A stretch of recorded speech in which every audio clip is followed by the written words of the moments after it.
Hey, everybody. Oh, welcome back to the Cast Without Fear. You are joined with me, Kurt Schmidt, and the real American Ryan Fraseri. Say hello, Ryan. Hello, Ryan. Oh, man, we have a good episode in store for you today. Today, we have what I would like to think of, what I envision in this podcast series of ours as a one shot, maybe a special, like a summer special. It is that time of year, right? Yeah, absolutely. It's what we usually do on this show, and I use that term very loosely, is cover Daredevil from the very beginning, reading through, giving our commentary, catching up. Today, we're going to take a little sidetrack because Daredevil's, it wore us down a little bit. Me down. I'll speak for myself. I won't speak for Ryan. But and we're gonna talk about like one of the greatest Daredevil creators ever. Maybe the greatest creator to ever touch Daredevil, Frank Miller.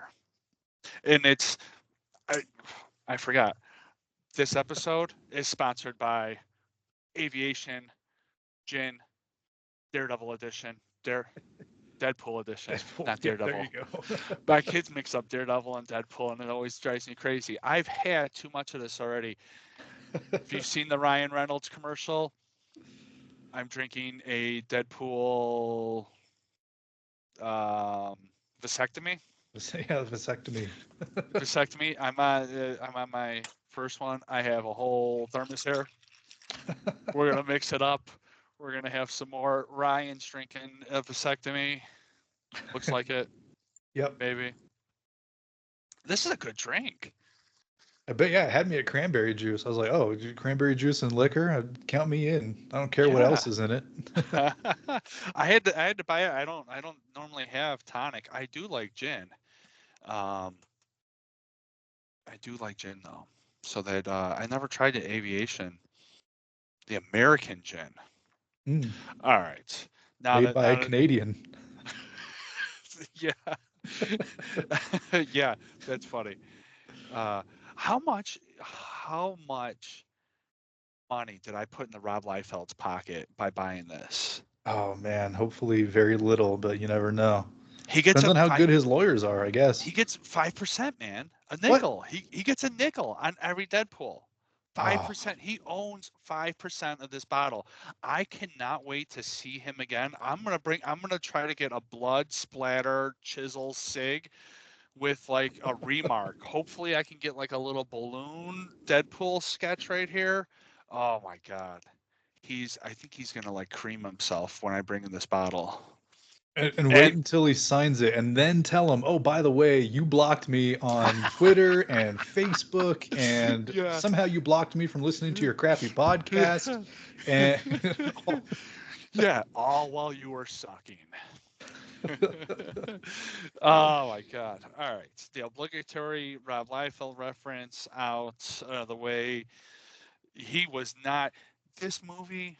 We'll get into that a little bit later, but there wasn't any Rob Liefeld in this movie, luckily enough. So, what before we get into the movie, I was thinking, why don't we talk how, what what does Frank Miller mean to you, Ryan? what does Frank Miller mean to me? I would have to say, to me, Frank Miller means the pinnacle of American comic books. I think he is the quintessential American comic book creator.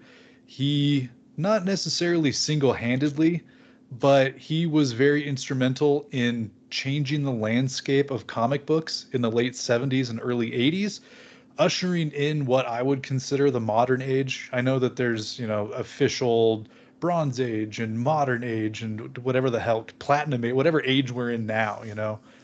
Uh, but when he took over on Daredevil, like that's what signified a new era of comics.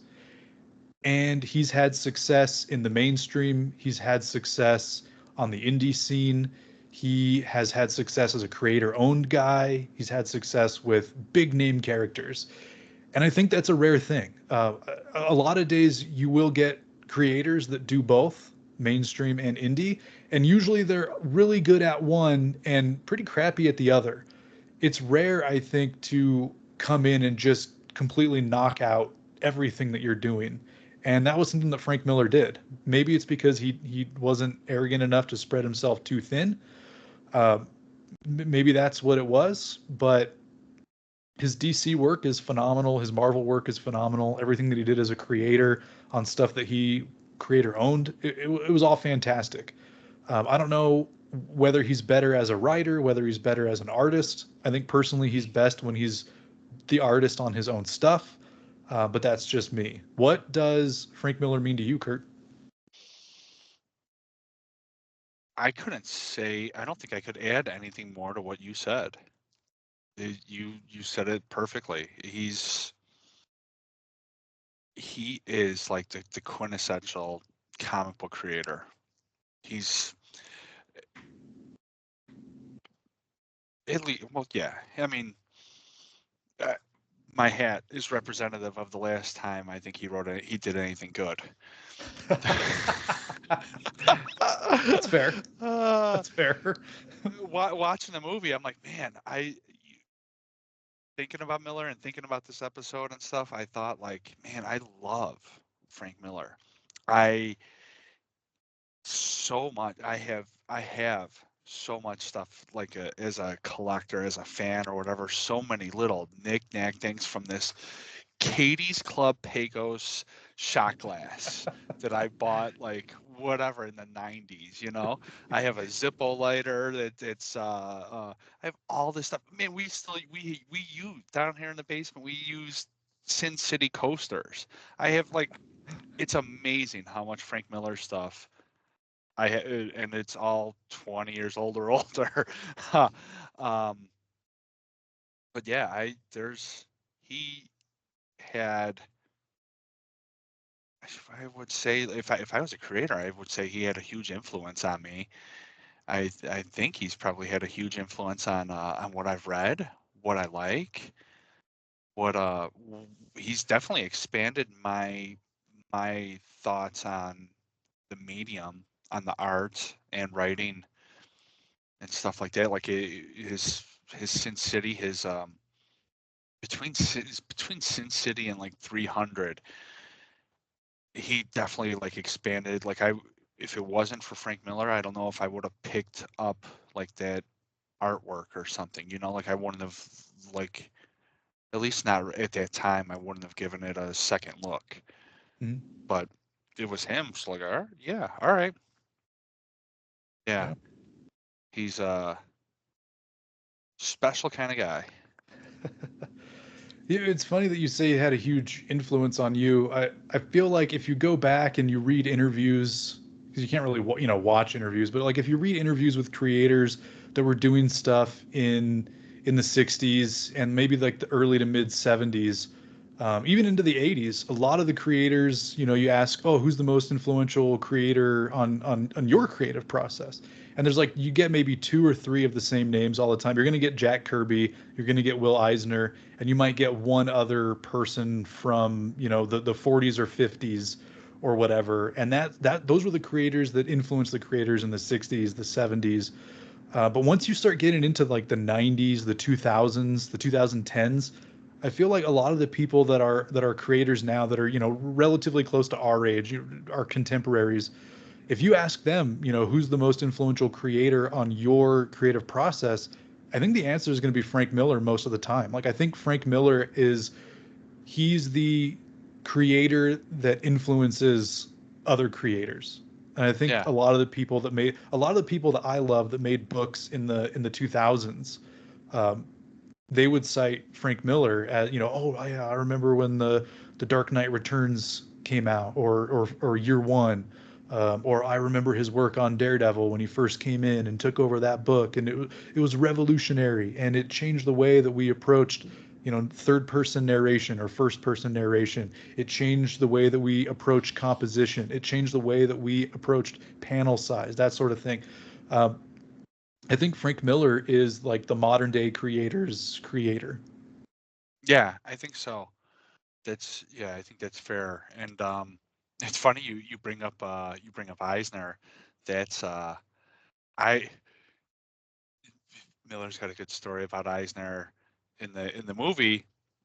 He brings up Eisner. He's, yeah, a huge influence.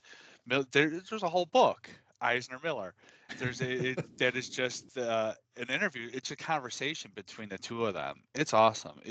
Eisner had, and you could like you could see the influence that Eisner had on Miller. You know, it's very like very big. But he mentions it in the movie where he just happens across Eisner's stuff. I don't know when, like in the mid '80s or something. He happens across a spare. I think kitchen sink might be reprinting them. I, he reprint the magazines. Um, and he picks it up off. He's like, "Wow, who's this guy on the scene?" And it's like, "Oh shit!" Like he looks at like the publication date. It's like, "Oh, this is like 20 years. This is like from the '60s or whatever." And he's like, "Holy shit!" You know.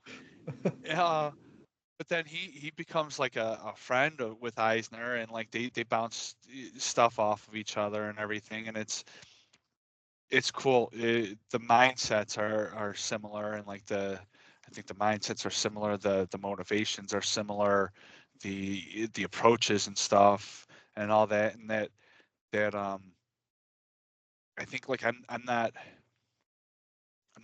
a creator in that aspect. I feel like a creator in like in my profession or whatever, creator. I'm a creator of life, man. I fucking got 3 kids. I created fucking life. And with it, as far as that's concerned, I take Miller's influence and I apply it there, where it's just like a devil may care attitude, and like I'm gonna do things the way I want to do things. If I want to give my 11-year-old boy Sin City to read, I'm gonna give it to him to read. You want to know what I want to watch on Father's Day? Sin City. I'm gonna watch that with my 11-year-old son, because that's what Frank Miller would do. um, uh, yeah, but I think I love his attitude. I get from him, and maybe I read into things or whatever, but I get from him like you're not gonna tell Frank Miller no. You do. He'll just he'll do it his own. He'll find another way to do it. mhm. You're not gonna stop him from doing anything. Yeah, like a trailblazer, right? Like Yeah. when he comes in and he's like, "Hey, I'm gonna do like 3 or 4 panels per page. None of this 9 panel crap. I want to draw larger pictures, and I'm gonna do 25 pages instead of 18. And I Yeah. don't care." And they're like, "Oh, all right, Frank. Like, just it's gonna sell. So I do what you do what you're gonna do. Don't let us stop you." What's the first? Do you remember like the first Frank Miller thing you've read, or first Yeah. time like you were ever saw it? Yes. Frank Miller is one of those names where it's like I read Wizard magazine throughout the 90s, so I always knew the name Frank Miller because it was always on every list. Yes. No matter what, like if it's like top 10 best creators of all time or like top 40 guys that like are kind of assholes behind the scenes, like whatever the list was, Frank Miller's name was usually on it and generally at the top. Maybe not the very top, but usually like top three, top five on whatever Yeah. list Wizard was putting together. So it's like, Hmm. all right, this is a guy who is everywhere in the industry. But I didn't really know what he did. I wasn't really a DC guy. Like I was reading Wizard magazine, but I don't really know why. It was like because I would learn about comics. Because you got Um, everything. You got all. It was a one-stop shop. You got all your information right there. yeah, yeah, exactly. It's like watching a news channel Yeah. that has to do with something that I like. Even though I was like 12 years old, I wasn't really a collector or a reader. I just It's kind of I liked comics. it's so I think like when we grew up, it was so different than what it's tough to comprehend now, because I see like my our kids similar ages. My youngest is similar to your oldest, and I think about it and it's like, man, when I was your age, I knew these, I knew like terms, I knew like what an edit, I knew the term editor, I knew like job titles, and I knew like the companies, and I knew like how things operated like this. But like I think that it revolved around like the media that we got. Like you only had whatever, a handful of channels. Even if you had cable, it still is limited, right? Mhm. But you had your parents, your parents more than likely had the news on in the mornings or at night. You had a newspaper with editorials and writers, and you got magazines. Like everybody got a magazine delivered. Like either you got one as a kid. Like as a kid, I was subscribed to Wizard. You Yeah. know, Yep. your parents maybe your mom got People magazine or something. Like everybody got this stuff, and it was different. Like you got these different influence, different stuff that's just like lost now, and it's tough to you forget about that because it's not on your mind anymore. But it comes up. I still have all my wizards, and I'll flip through them or stuff, and it happens with my son sometimes where things will come up, and it's like, man, you don't know that, like. How do you not know this? What are you talking? Yeah, yeah, yeah, but like like knowing writers or anything like any of this stuff, like knowing names of creators and stuff. It's just different. Like if you got a YouTube channel, he knows Laserbeam or whatever, but Mm. I yeah, I don't know. Yeah. Well, but it was through Wizard magazine that I knew the name Frank Miller. So it was always one of those things I was well aware of. And I remember there was a Wizard magazine issue that came out. I don't remember what year it was. I have no idea. I can't remember if it was like when I was living in California still, or if it was after we moved to Colorado, or like whether this was like before I graduated from high school, or if this was after high school. Um, they had done something where they showed like 10 pages from one of the Sin City volumes. It was like 10 pages from that yellow bastard. And that was probably the first thing that I remember reading that was Frank Miller. But again, I don't know when that was. The first time I remember actually reading a Frank Miller comic with the like knowing that it was Frank Miller was yeah, dude, that was probably it. But yeah, like the first time I remember actually reading something and knowing like, okay, this is a Frank Miller comic is maybe like 1999 or 2000 when I was first getting into DC comics. I had a buddy that was like, "Hey, are you reading anything DC?" I'm like, "No, I'm not reading that crap. Like, I'm a Marvel kid, you know." And he's like, "No, seriously, like, it's better than the crappy Batman movies that you've seen. It's actually really good." And he handed me Kingdom Come, and he's like, "Just read this; it'll get you into DC." So I read Kingdom Come, and I'm like, you know what? Superman and Batman are awesome, and I want to read more Superman and Batman. And another buddy of mine's like, "Oh, if you're getting into Batman, you got to read The Dark Knight Returns. Like, it's the best Batman comic you'll ever read." And I was like 14, 15, maybe 16 when I read it. I didn't really like it all that much.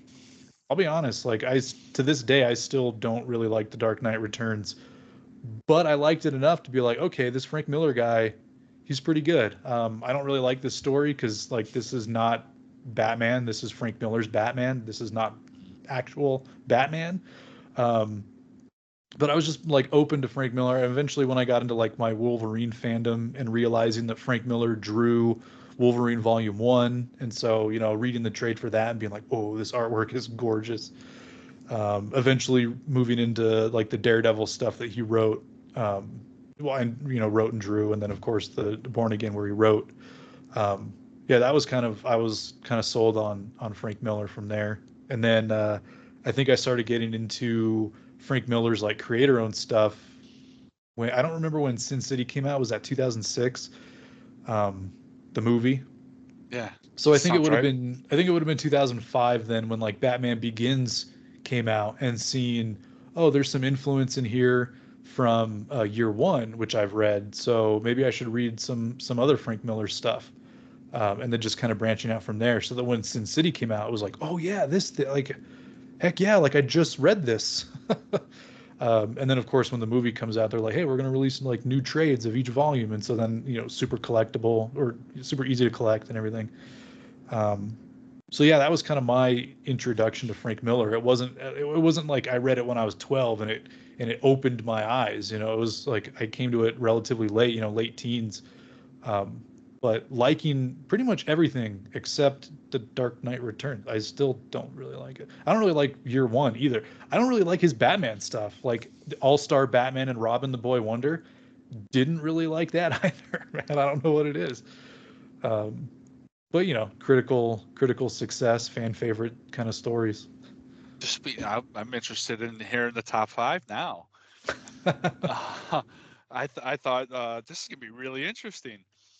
Now, um, it's funny. The first thing I ever read, my first exposure to Frank, same thing. I was aware of him through Wizard. I never read.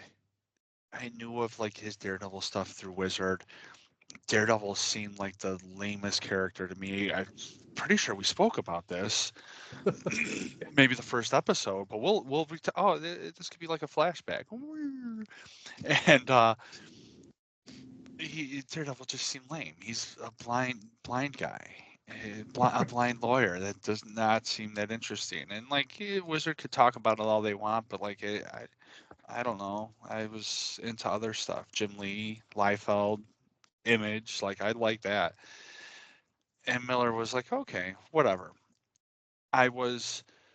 I remember I was on vacation with my parents. We were in Florida. Disney. My uncle had a timeshare or whatever.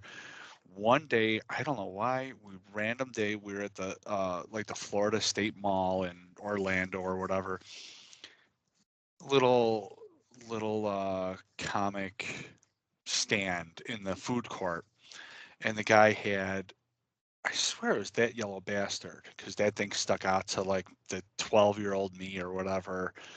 And I'm Yeah. like, I was bored. I had nothing to do, like on vacation. Like, it, tough to imagine these days.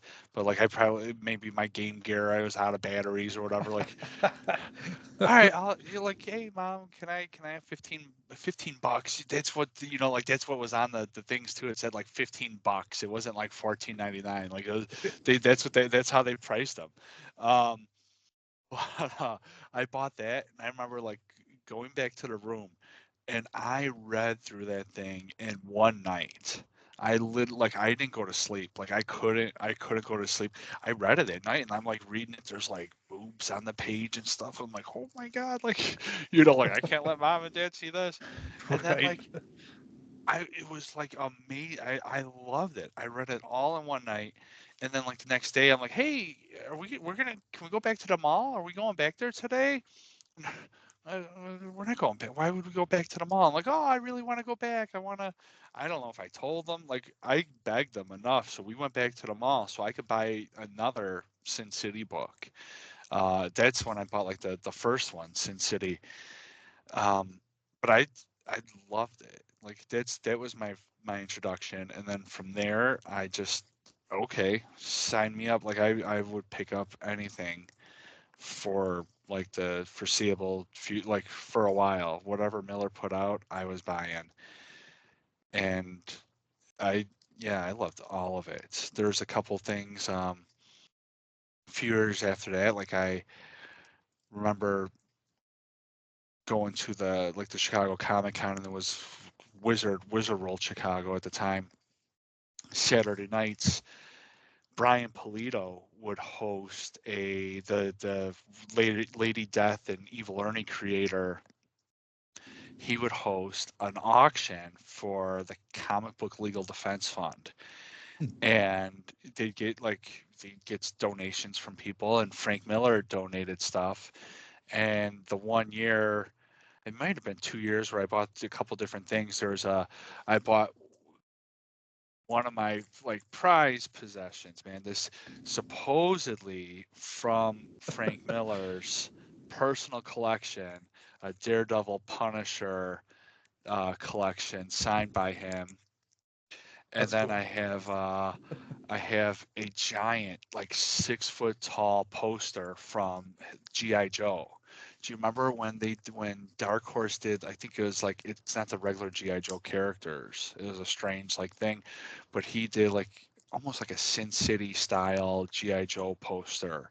Hmm. I'll add it to, maybe to the front. I don't know. This is supposed to be about the movie, but like it's a badass picture of like just a silhouette of a soldier holding this jacked up like Rob Liefeld type Uzi. It's going to be a Rob Liefeld podcast, but like this humongous cable type Uzi, just in silhouette with the flag of crazy torn up flag like draped over him. Very 90s. Hmm. It was, yeah, it was a cool poster. It's like 6 feet tall. I have it. I love this poster. I could never put it up. I don't have that kind of. It's cover a whole wall. It's insane, but it's signed by Frank. Um, but I remember, like, man, I love whatever, everything Frank. Like it was. I told you about the shot glass, the code. Everything is just so damn cool. He knows how to. He know, man. It's like he's a graphic, like it's like graphic design before, like there was like I feel like now it's a huge thing. Like so many comics are like graphically design oriented or whatever. Hmm. I feel like he like originated that. Like that was, Yeah. you Created know, a like whole it. area of study. I feel like yeah, it's different. I don't remember stuff being like that before him, and now after him, I see like so much is in that direction. Yeah. Yeah. What so now, like, man, I'm you gotta start off your top five. What's your top five? We'll bounce back and forth. This is anybody new to the channel. This is a mainstay here. Top five. This one's top five. Frank Miller. Anything. What's your number five? Ooh. So I, I'm kind of just going like off the top of my head. Some of these are single issues. Some of these are full length stories. But I would have to say like my number five favorite Frank Miller story is The Death of Elektra. That just that single issue. Hmm. The panel where she's actually impaled by bulls. Like spoiler alert, where she's actually where she's actually impaled by Bullseye. I think that single issue, like that was that was the Frank Miller Daredevil run, like in a nutshell. Like that's how crazy it was. That's how grown up it was. That's how mature it was.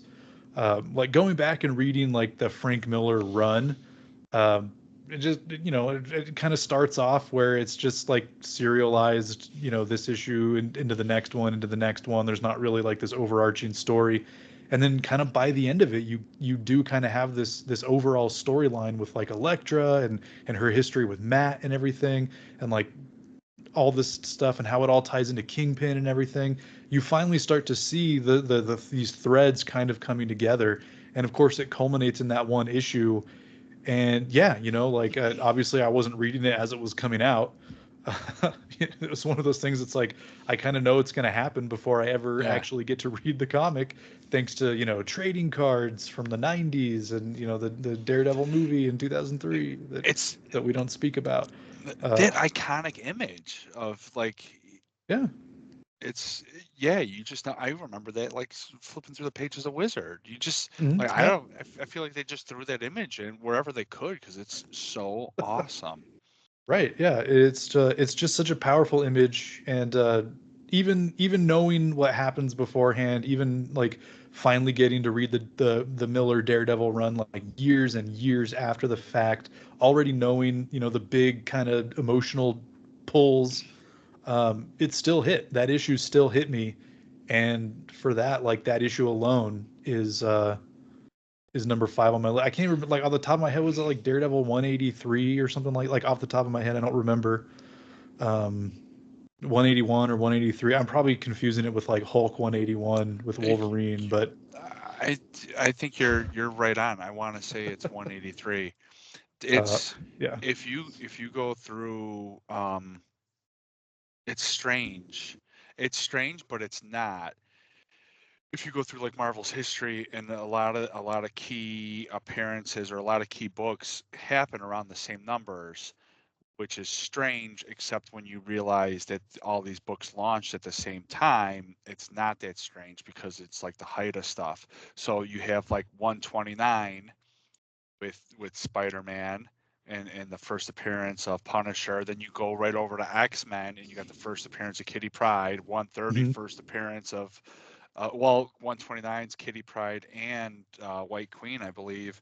Then 130 is Dazzler, everyone's favorite Dazzler. Kurt's favorite. But then you could fast forward to like the to 181 and stuff. And then you could say 181, and you got I don't have to say 181. We all know, right? Yeah, Incredible Every, Hulk 181. Yeah. everyone's favorite knucklehead. Um, but yeah, we that so that image that we talk about that we reference, I I feel like that speaks. That's awesome. It's 181. 181. Nice. Nice. Awesome. The image that we're talking about is the side where Bullseye has Elektra's sigh, and he's Hmm. like leaned back a little bit, and the sigh is poking up through her body. But because of the comics code at the time, it can't go through her body. You can't see that, so it pokes through her body, but it doesn't like penetrate the back of her costume. So like that leans that's like what I talk about, like his influence on me. It's like, okay, yeah, like fuck you, comics code. Like you, thanks. I'm gonna create you. Like you can't, you won't let me do this. I'm gonna create the greatest image, and like people will know what's going on despite your stupid ass rules. And like you just made you made him like $1 billion. Like he never has to, like he's got work for the rest of his life because of that one damn image. But it's because like he had to work within their stupid confines or whatever, you know? You want to know what's crazy about that though is on the cover of 183 we have Punisher shooting Daredevil through the stomach, and you know what's Yes. going through the costume? The bullet. Like the bullet's going through the costume. It's That's funny. clearly gone through Daredevil's Yeah. body on the That's cover only 2 issues later, and yet the Psy can't go through Elektra, like it's it's it's wild. but there you That's go. Like Frank Miller's like, "No, this is crap. It's not going to fly. I'm doing it anyway." And they're like, "Okay, Frank, like you can have it go through." that Daredevil one. That's probably what my collection collects here. That's probably the collection here I have in my hand. That's awesome. I didn't even think about like the single issues. That's a great idea. I just thought of like stories. My number 5 is Batman Year One. All right. I'm not a big fan of Dark Knight. It's good. I don't understand what everybody loves about it. I mean, I guess I kind of do, but it's okay. It's good. Yeah. It's not Yeah. it's good. Very Hmm. good. I like Year One a lot more. I I, I love Frank, probably number one as a creator, writer, artist, closely followed, maybe like tied with Frank Miller, the writer. But like, because he's him and David Mazzucchelli, whatever. I don't know. The Italian here of the group. You could tell me how to say his name, but like the pairing of those two guys is like perfection. Hmm. That's a spicy meatball. That's not offensive at all, man. Ah, who's nobody's listening this I'm deep not. in, anyways. If there any Dago that's offended by that is not a real Dago. So yeah. Oh, that's good. That's good. That did not come from me. Nice. And it's extra topical now because Batman Year One is going to get the artist edition release. I think next month. We'll that'll be our next one shot edition because, man, that is like a hotly like look forward to artist edition. That Mazzucchelli, man, he hasn't produced much. I don't know what his deal is. Like he must have made a mint somewhere because he doesn't do much art, or his art, there's not much of it out there, but it's freaking gorgeous. He's maybe he's got Paul Smith disease where he's like, I'll work a little bit, I'll get a reputation for being the best, and then I'm gone, man. Dude, oh my God, how do I talk about Liefeld so much? He talked about Paul Smith. He talked about Paul Smith getting getting like rich off of his of like handful of X-Men books, and his, man, that stuff was gorgeous. I love his, very similar. I never thought about the two of them, but very similar styles, like nice and clean, just clean, beautiful artwork. Mm, He's talked about Paul Smith getting like his royalties and like going on a motorcycle. We talked about this on your podcast, yeah. going on the motorcycle cruise, and then like I remember reading about it in a Cerebus editorial page where Dave Sim was talking about about what's his name's motorcycle cruise to like a comic, to maybe San Diego Comic Con or something, like I don't know when. Wow, that's funny. Holy cow. Like full circle here. Jesus. Yeah. Um, Man. so I think that. Oh well, no, you just did your number five. I Duh. never done my you're number 4 now. I was like, all right, so what's your number five? Totally forgot. We were talking about Batman. Yeah, Yeah, Paul you're one. Smith, and then I got in my X-Men mind frame again. Yeah. Number four for me, I got to keep in line with Frank Miller, Daredevil. Um, his original run is groundbreaking, right? Like it completely changed how comics can be serialized and how comic stories can be told. I visually, as well as the writing. You know, like when he came on, he's like, yeah, I'm not going to do this like storybook narration crap that all the other Chris Claremonts do. I'm just gonna do small, succinct kind of narration and whatever, and it changed comics. But as far as that initial run goes, like I really think that maybe his last like 7 or 8 issues are the truly groundbreaking stuff, and a lot of the earlier issues that he did are they're fine, you know. So I'm probably not going to have too much more from his initial run, but his return to Daredevil for the Man Without Fear that he does with Ramita Jr. I gotta put wait, Ramita Jr. Right? Yeah. Yeah, okay, Yeah. okay. I'm like, wait a minute, because I'm picturing it in my head. I'm like, that doesn't look like Ramita Jr. Yeah. um, yeah, but the Man Without Fear with Ramita Jr. completely coming in and like reshaping Daredevil's origin, updating it, making it much more modern and streamlined, I thought was great. And I feel like it completely honored everything that Lee and Everett did in issue one. It completely honored everything that Lee has done all the way up to where we are now in our reviews at like issue 16 or whatever. um, it completely honors all of that stuff. It doesn't retcon anything. It just adds to it, streamlines it. It brings in new layers of relevancy to certain stuff.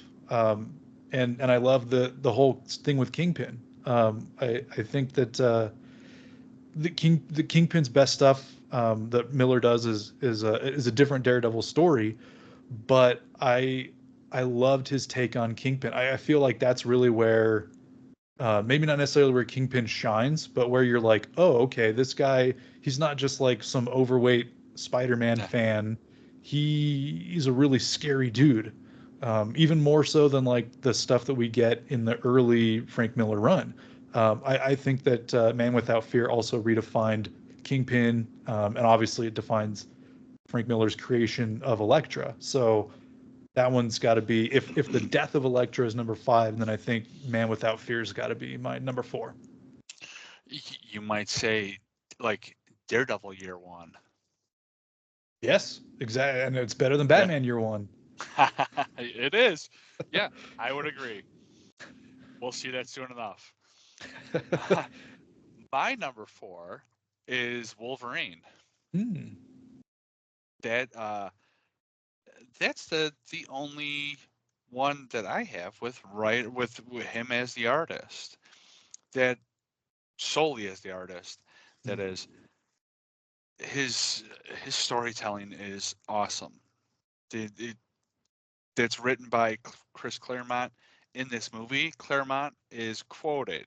He's on screen saying, comparing um, Frank Miller to Shakespeare, and in his like storytelling ability.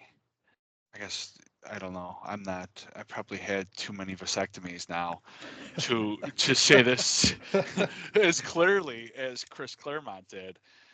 But it was like he talked about his storytelling abilities, and he's like, once he got the pages back, I he said he left a lot of like empty. Frank left a lot of empty space because he knew how uh, verbose Chris is. Mm-hmm. Mm-hmm. And Chris said, like, after he saw the finished artwork, he's like, I don't have anything. Like, I don't. There's no need for me to write anything here. Like the story, you told the story. Thanks, Frank. Yeah. Yeah, Yeah. it's Mm-hmm. amazing. It's awesome. Yeah, I think it's the least amount of words that Chris Claremont has ever put into 4 consecutive comic book issues ever. Yeah, yeah, and you see, like it's and that says a lot because man, that guy he worked with like a murderer's row of artists, right? Like every big time artist. But he says that about Frank. Nobody else. He doesn't say that about John Byrne or Paul Smith or Jim Lee or Mark Silvestri or like I don't know who, Portasio, whoever else this guy works with. I mean, I just named all the image guys. I didn't even name what the hell's the from '94 or Giant Size. You know, like he worked with that guy Mm-hmm. too. Cockrum, Dave Cockrum. Cockrum, Gil Kane, I think too, right? Like so many people he worked with, but he said that about Frank. Like Frank, and you could look at like Frank's work in Wolverine. That's what is that? 85 or something? 87? 82. 82? Jesus, that early. Yeah. 82.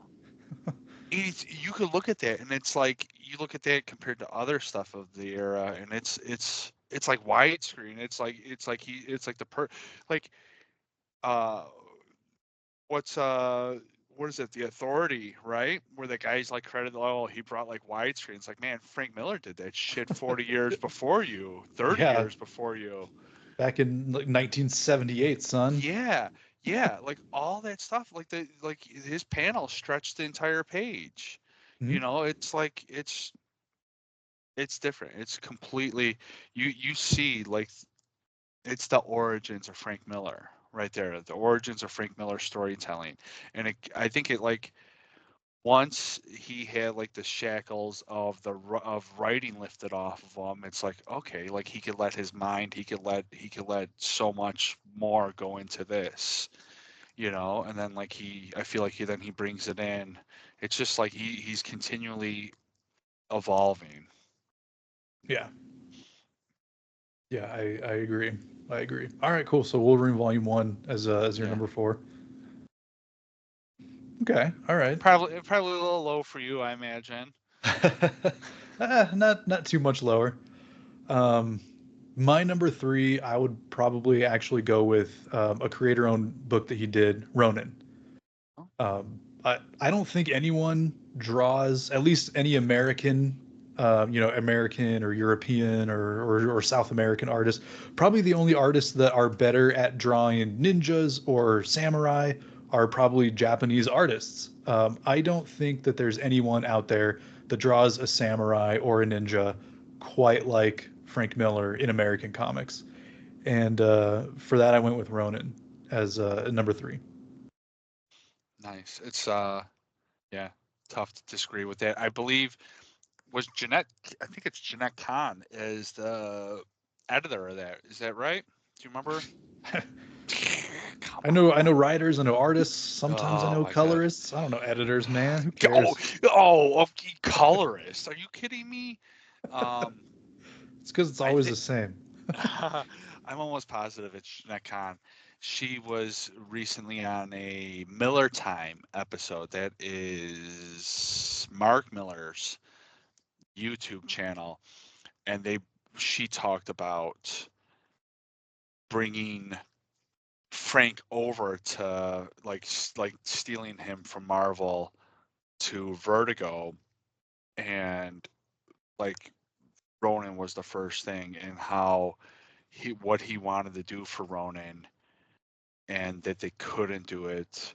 It was a little interesting story. I think it was like an hour and a half long episode or something, and they talked about that for probably a few minutes, 4 or 5 minutes. It's it was interesting. It's something. It was a story that I hadn't heard before. Worth checking out for anyone interested. My number three is The Man Without Fear. That miniseries. It's it, I, how it's where you tuned into a Daredevil podcast. It's going to be Daredevil heavy here. Yeah, Yeah. Man Without Fear. Ryan's already talked about it. It's amazing. It's awesome. It's so good. It's John Romita Jr. when he was still good, before he gave before everybody had liver spots all over him. Yeah, I don't know why there's so many people that are like, oh, when John Romita Jr. was still drawing like the Marvel way, he sucked. But then like once he just embraced his own style, he got so good. I think people have it backwards because John Romita Jr. when he was still drawing, the quote unquote Marvel way, his artwork was phenomenal. Like his Hmm. stuff on X-Men was good. His stuff obviously with the Man Without Fear was good. Like there was good stuff. As he got more and more famous or whatever, and he doesn't have as many shackles, his stuff is weird, dude. Like everyone's like they're so stretched out. Everyone's so much longer than they should be, and there's so much like if you draw Blockier. if you draw Superman and he has like square shoulders, but the rest of his body is like this sinewy, stretched out dude, you're drawing Superman wrong. His Um, Superman is terrible, I think. like That's he yeah. it's so strange. It's like Roblox mixed with I like Roblox with liver spots. I don't know. It's he's his early stuff is great. You Mhm. get you get Man Without Fear, Punisher, War Zone, and maybe early Spider-Man. Right? It's probably he probably starts turning for the worst when he gets into Straczynski. Straczynski, I think he's like probably borderline. There's good stuff, then there's bad stuff. Yeah. When you get into Mark Miller territory is where you get like bad JR. I think. I don't Um, know. I like John Romita Jr. on like Enemy of the State and Agent of Shield. Like that's okay. pretty good stuff. But when you get like when he's working with Miller on anything else, not so good. Yeah, I was thinking of the creator owned Hit Girl, and I guess Hit Girl's the spin-off of Kick Ass, Kick but ass, yeah. yeah, yeah, that's funny. Yeah, when you get into that stuff, it's yeah, I don't Yeah, know. Yeah. yeah, that's fine. but Man Without Fear artwork is excellent. Yeah, You could see absolutely. why. I had to question, like, wait, am I recalling that correct? Yes. Is it Ramita It Jr.? Is that who that yeah. was? Yeah, Because it yeah, was good. because it was not only because it was good, it was 40 years ago.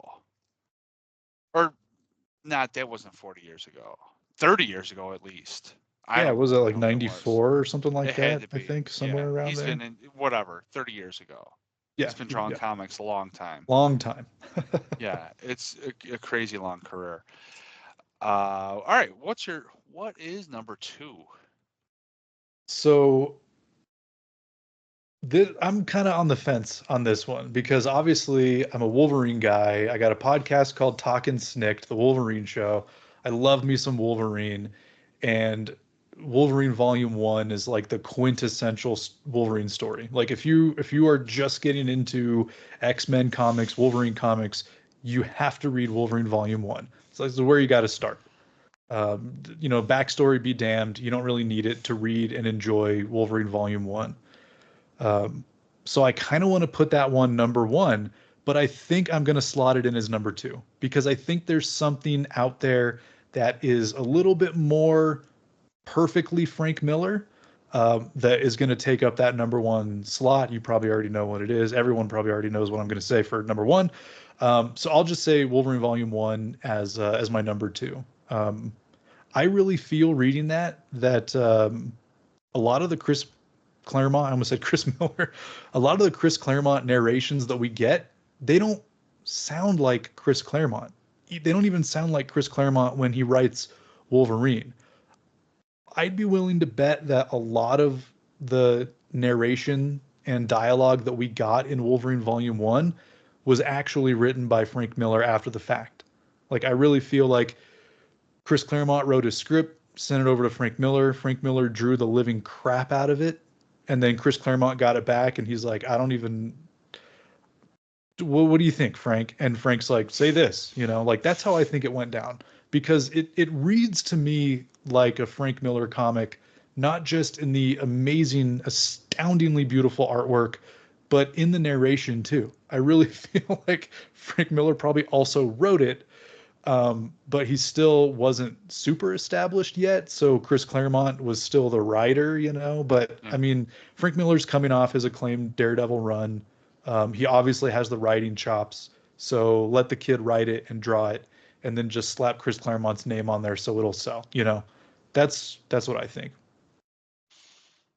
nice. Yeah, uh, I wonder what the original artwork looks like for that. If there's notes in the margins and stuff like from Frank or whatever. Because I don't know if he got. I would think they think Claremont's much in the Marvel method, right? Where he's not Mhm. writing a full. I don't know if he's writing a full script. Is he writing Yeah. a plot synopsis and then filling it in? Yep. Yeah, yeah. I wonder how that process actually worked. Um, my number two. I wonder what your number one is because I see my number one and number two, and I don't know which one you would, which where you're going.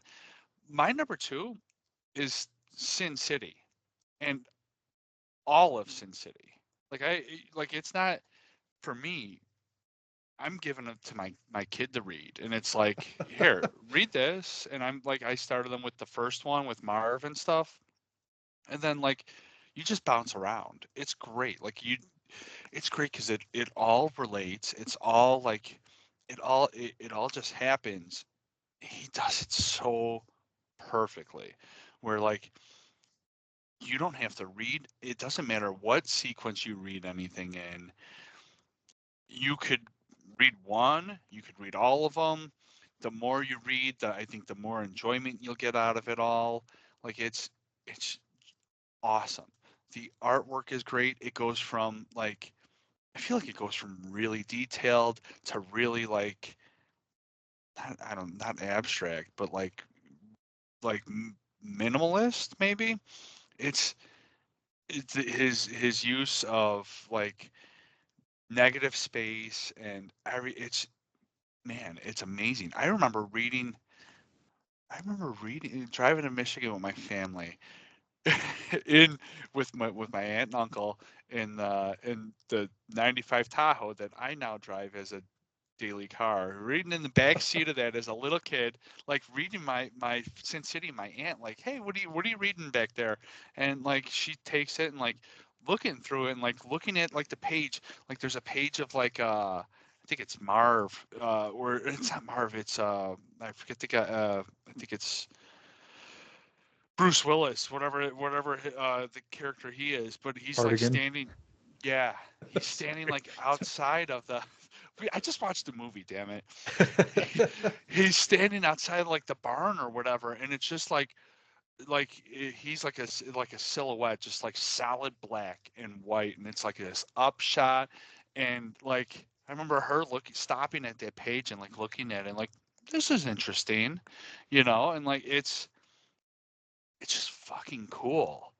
It's awesome, and it like works so good. Like it like the storyboards, and like we're watching it with I'm watching like that's after watching this movie, this Frank Miller movie. I'm like, man, I gotta watch Sin City again. Like it was awesome, and like Father's is coming up. That's what I'm watching for Father's Day. Damn it. And we watch it, and my son, I'm like, hey, do you remember this? And he's like, oh, I remember that part. Like you, like Marv, like jumping down the stair, like the cops running up the staircase and stuff. Mhm. And I'm like, yeah, it's cool, man. Like he literally used that as storyboards for the movie. It like translates. It works. The comic worked perfectly as the movie. Not only Sin City, but like 300. I'm not talking about that now, but like I feel like it's all relative. Like his Sin City is perfect. It's awesome. It's amazing. It's one of my favorite books. I haven't, and I say that, and it's like I haven't read it in years. Um, there's all kinds of new. I just have like the original stuff. Like it's not anything I need to rebuy or anything. Like I have the original things I bought in Florida, and that I'm passing over to my son. It's it's cool. I don't know how many times I read them as a kid, but those images like they stick with you. Like I'm watching the movie. I haven't watched a movie in years, but I watch it and it's like, man, I remember reading that. I remember that damn image and that Frank Miller's artwork more than anything, whether it's Sin City, it's any of his stuff. It's like you get like it's tattooed in your mind, right? Like it's wild how good he Yeah. is. Yeah. It's unreal. More than any other, what other creator has as many images in your brain as this guy? No one. No, there's no one. There's no one that's like Frank. Um, no one around like Frank. No. There's a reason at the top of the podcast is that he's the quintessential American comic book art.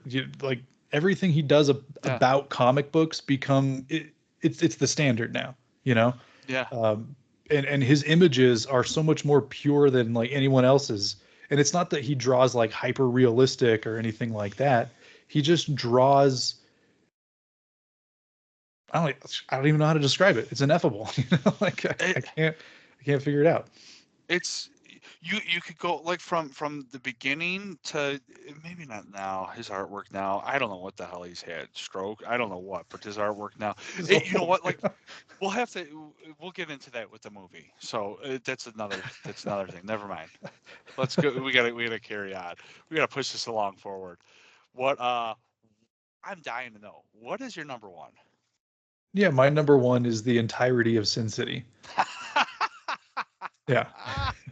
Oh, awesome. That's, are you serious? Yeah.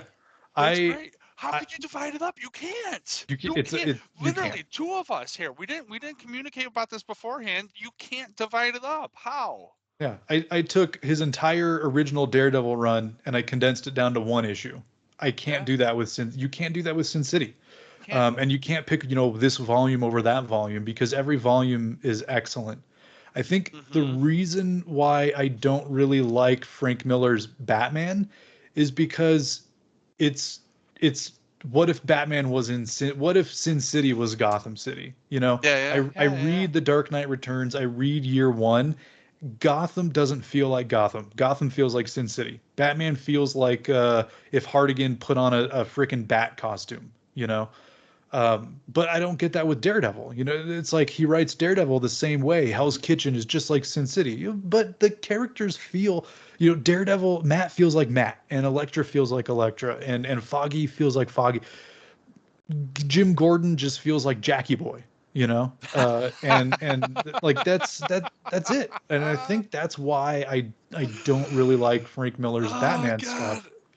I never But thought about that. I can't see what the hell's his name? Benicio del Benicio Toro del as Toro, yeah, I can't how he can't as Jim Gordon? Oh God, that's so funny. like Jim Gordon is just Jackie Boy, like Oh my God, that's that's it. hysterical. That's all That's you so got, funny. and his Selena Kyle is just Gale.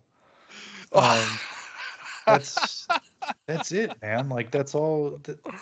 But Sin Oh, City is phenomenal. I back in my early 20s, my foolish 20s, when I thought, oh, I'm going to become a comic book writer too, I wrote, well, I didn't write anything. I wrote a bunch of manuscripts, like scripts for stuff. But I created this series that was called Werewolf Noir. And everything I wrote in my mind, I was just picturing if, how would Frank draw this? That's what I'm going to mhm. write as my panel. And then I'm going to throw in my narration that's like, this town's hotter than hell and it's hotter every night, like that sort of Yeah, crap. yeah, yeah, yeah, yeah, Just yeah, yeah. recycled Frank Miller stuff. But it was a Uh-huh. it was a werewolf comic. It was like, what if werewolves were, it was think mob bosses, but they're all werewolves, and like that was Werewolf Noir, and it was pretty much 100% inspired by Sin City because I started reading Sin City I think when I was like 19, so 2003, 2004, somewhere around there when I first started picking up the Sin City. Like they were first releasing them in trades, and I think I read most of them. I think I only picked up like one or two, and then I just read most of them at like the bookstore. And then when the movie came out, they redid them in like these really fancy like soft cover trades, where like if you have all 7 volumes in a row, it's like a little picture of, I think Yeah, it's just a yeah, picture of like Nancy, and if yeah. like, oh, if you have volume 6, it's just Nancy's tits. That's it. But like when you have all of it, it's Nancy together, and she's, one Yeah. of them where she's like squatting on stage, which coincidentally, I always thought that Sin City was just about like cowboys that were naked because Sin City, Nancy, she's wearing chaps and a cowboy hat. That's what I thought Sin City was for the longest time. I just thought it was like cowboy porn. Um, it wasn't until I was older and I was like, "Oh, Frank Miller's cool. I should read this Sin Oh, that's City so thing." funny. And like Yeah, just yeah. yeah, but you can't pick a favorite. You can't really even pick a least favorite. Like even Booze, Yeah. Broads and Bullets is amazing. Even it's just like Th- short stories and it's so Dude, good. my so I gave my son is 11. I gave him Sin City first. You like I think I read this. I want, dude. It was probably it was Eric Larson. It has to be in Wizard from 30 years ago. But I remember reading it and it's stuck in my head for till now, forever. Where he said like he wants to create comics like how he remembered them as a kid, where like you'd have to hide it underneath your pillow, your parent you don't want your parents to see it or whatever. And I thought, man, like I love that. Like, yeah, that's great. Like it's like an innocence thing. Like, and I love the idea. Like, you hear it all the time about comics, or if you're like me or maybe like you where you read and listen and you just like absorb, you love the medium, you'll hear how like you read it, it's the perfect medium because you could read it at your own pace. You it's all on you, the reader. You control everything. And I love that. Like Sin City, like it's at surface level, is it appropriate for a child? It's not, right? But at the same time, it's not overly graphic or gratuitous, and it's not realistic, and it's not cartoony. It's like it exists in its own little like world. It's like a perfect, I don't know, it's like a perfect thing where these cars are like from the 50s, and but it takes place like in a time where maybe there's cell phones. I want to say that maybe there's a cell phone in the story or something. Like it's a strange thing. Tar pits and whores, and you get I don't know, you get all kinds of crazy stuff, but it's all just like an exaggeration, like a cartoony real life that's like tough to be taken serious. And if the kid's playing uh what Fortnite and stuff, is it really that different? I don't know. I don't think so. He's gonna see. He's gonna. I think the cartoon boobs are better than real boobs he might be seeing somewhere else. Yeah. Whatever. But I gave him Sin City. Now he just finished. He finished That Yellow Bastard today, and I asked him like, "Do you want to read more?" And he's like, "Yeah." And I'm like, Oh, yeah. "Okay." He's like, I'm like, all right, but maybe because That Yellow Bastard took him a little bit. It took him a little bit to read. Um, I'm like, you want another long story like that, or you want something short? And he's like, oh, I'll take something short. I'm like, all right, I'll give you some booze, broads, and bullets. Yeah, there you go. There you Maybe go. I'll give him family tales, ties, family something. Um, that's a shorter one. But yeah, so but it's cool. Like he likes that. I'm not. He could read Sin City. I'm not giving him Saga yet. Saga's freshman in high school. Sin City, Sin City's middle school. Saga high school. You're like, on my son's 18th birthday, I'll tell him about Sin City. Oh, 18th birthday, he gets cherry pop tart.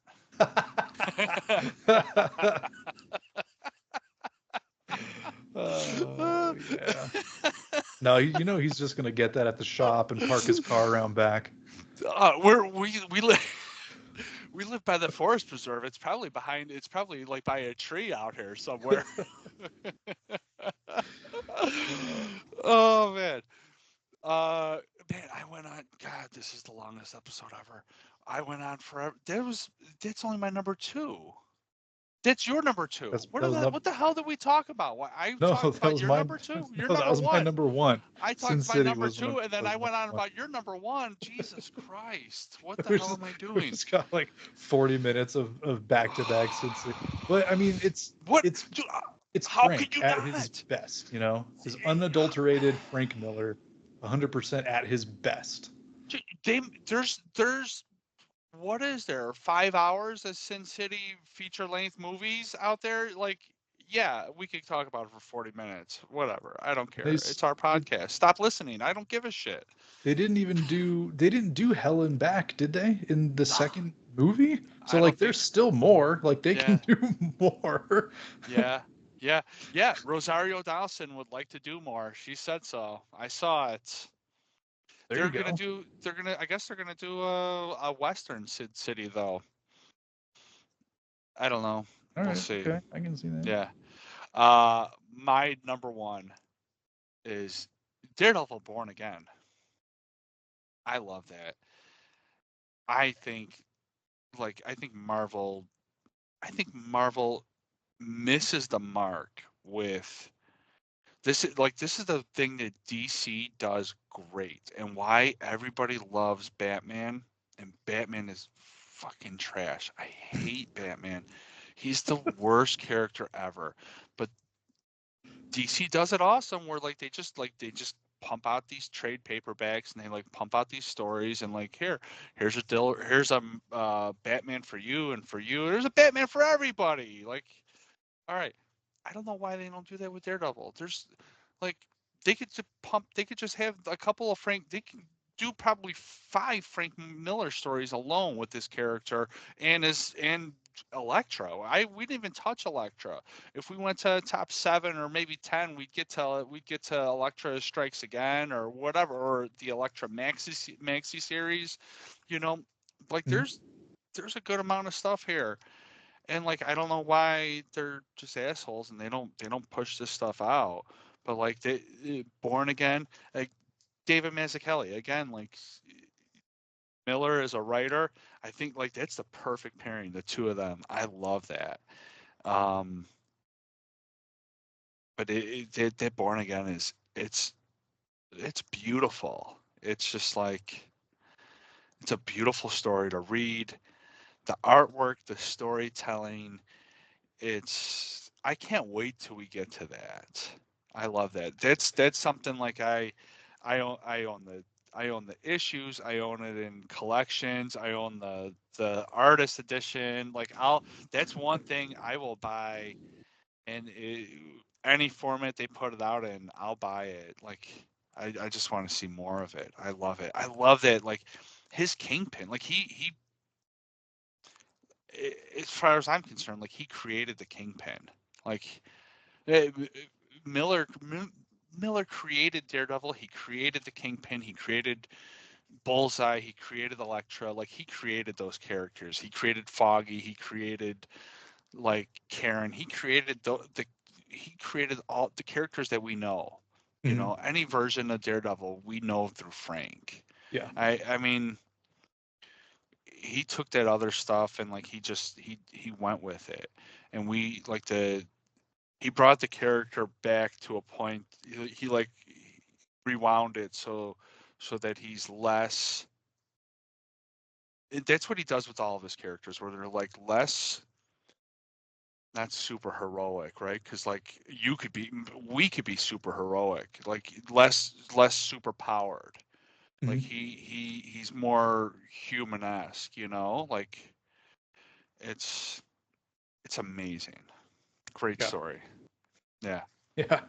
No, good pick. Obviously, I had two other Daredevil pieces on my top five and not Born Again, um, because I think I was looking at them through the lens of like, what is a better Frank Miller? And so I went with the ones that I went with. Yeah. But Yeah. if we were to just do like most important Daredevil stories, or even just best Daredevil stories, I think Born Again would be number one on my list, top of my list, because it is such an amazing story. It is probably like the best Daredevil. It's not really even a Daredevil story. It's more of a Matt Murdock story. Yeah. But it's Daredevil born again. So it's Matt. He's no longer Daredevil, and then Daredevil is born again at the end of it because Matt figures out a way to take the mantle back up, right? Um, but yeah, I really love that. There's like a movement nowadays of like all these writers coming on and like deconstructing their heroes or whatever, and most of the time it just seems gratuitous. They're just pulling it back for the sake of pulling it back. They add in all these like stupid twists and like they take side characters and ruin them and give them all these vices and stuff.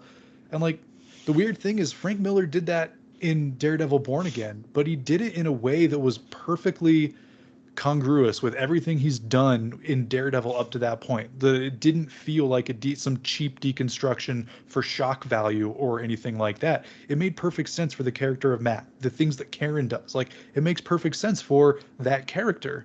Even Kingpin, the way Kingpin was just so relentless, it fit perfectly with what Frank Miller had done on Daredevil, and it worked, and it's like everyone tries to imitate that now, like Grant Morrison. I love Grant Morrison, but everything he touches he deconstructs, and more often than not, even though I enjoy the story, I'm like, I hate Grant Morrison. I hate this guy. He ruins everything. It's a good story, but he ruins it.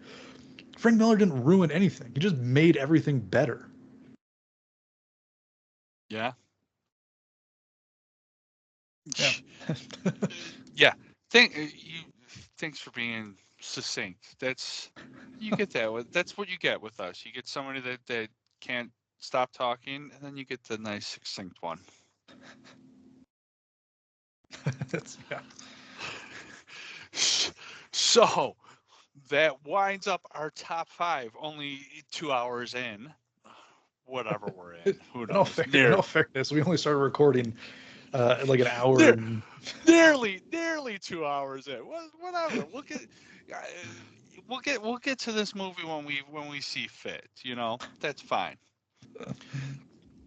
So I guess that brings us to the topic of the hour, where I was able to go see this movie. Ryan wasn't. Ryan was dying to hear about it. I was, yes. I made him wait in suspense for a full like week and a half. teasing them with this. So here we'll get into. I don't know what this isn't really part review, parts description. I don't know what we're gonna do, what this is called, but conversation about Frank Miller, American Genius. If I had a jingle, we'd play it now. Something. Like So, sonar, because it's Daredevil. wah, wah, wah. What would Echo the Dolphin do? Meh, meh. So, Daredolphin? Dear Dolphin, nice. That sounds like I'm surprised. Marvel. That's like Marvel's next variant cover thing. Yeah, Dare. Spider-Ham meets Daredolphin. I'm pretty sure there is a Daredevil type. I don't even want to go down that road. Oh my god! All right. So this American I've never been to anything like this quite before, like ever. It was and I guess it was probably just a product of our times, right? Where everything is like digital now. So they had, is it just two screenings? I guess one in New York, I think on our Friday or something. The one we watched was a Monday. It took place in L.A. and then they simulcast it throughout the country at Cinemark theaters. So it was like 7 o'clock Monday night, whatever the date was. I don't know, 2 weeks ago, and you got everybody in these theaters, whether you're in Chicago, you were like our mutual friend Brett Scott in Columbus, Ohio, you got to watch at the same time what was happening in whatever LA Cinemark theater where they had like the production company, the director, and then they had an open Q&A with hosted by Rosario Dawson, which I thought was pretty cool. Like she's a pretty big, it's like now she's a pretty big star, right? Yeah. I mean, she's been pretty big for a while. uh, so she comes out. She's she looks all right, whatever. Not quite Sin City, but I would have liked to seen her dressed up as Gail. That would have been nice if she dressed for the occasion. Right. But she's out there and she asks some questions. She's got questions from the audience prior to this. Like you could have asked in questions, tweeted in questions, and then they would maybe whatever you were eligible to be asked. The only question of note that I took a note on, I actually took notes. Man. I knew that we were going to do this, so I took notes like I was like a real like a reporter or something. It was awesome. Uh, the only question that I thought that I found interesting is somebody asked, "What are what is Frank Miller reading? What are you reading?" And he said, "I'm reading what my friends write." And I'm like, I'm thinking, who are your friends? Which he said Brian Azzarello and Matt Kint. He Okay. talked about Brian Azzarello for a little bit, and I was like, oh, as he knows Azzarello, and then I'm like, okay, well, yeah, he did work alongside of him with on the Batman book, I guess, right? One of those Batman books, I think. Yeah, Dark Knight Returns 3 Master Race or something like that. I think it was the third Dark Wow. Knight one. Yeah, I think you're right on the money with that one.